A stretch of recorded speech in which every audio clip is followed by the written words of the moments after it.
వరుస సంఘటనల నేపథ్యంలో విమానంలో ప్రయాణించే వారు తీవ్ర ఆందోళనకు గురవుతున్నారు. అదే పరిస్థితి రైల్వే కూడా వ్యాపించినట్లు కనిపిస్తోంది. కన్యాకుమారి పుణే మధ్య నడిచే జయంతి ఎక్స్ప్రెస్ రైలు కంపార్ట్మెంట్లో పొగలు రావడంతో ప్రయాణికులు తీవ్ర ఆందోళనకు గురయ్యారు. ఏం జరుగుతుందో తెలియని స్థితిలో బోగీల నుంచి దూకేసిన ప్రయాణికులు ప్రాణాల రక్షణ కోసం నానా అవస్థలు పడ్డారు.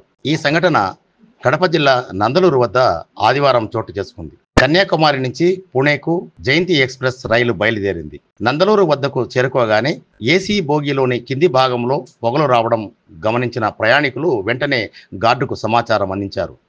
ఆయన ఇంజన్ డ్రైవర్కు సమాచారం ఇచ్చి నందలూరు రైల్వే స్టేషన్ వద్ద జయంతి ఎక్స్ప్రెస్ను నిలిపివేశారు.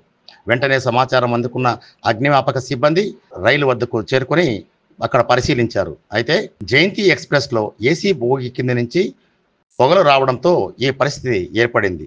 మొత్తం పరిశీలించిన రైల్వే అధికారులు అలాగే అగ్నిమాపక సిబ్బంది సాంకేతిక లోపం కారణంగానే పొగలు రావడం జరిగిందని, దీంతో ప్రమాదం లేదని చెప్పిన తర్వాత అన్ని బోగీలను సమగ్రంగా పరిశీలించిన తర్వాత రైలును ముందుకు కదపడానికి సాహసించారు.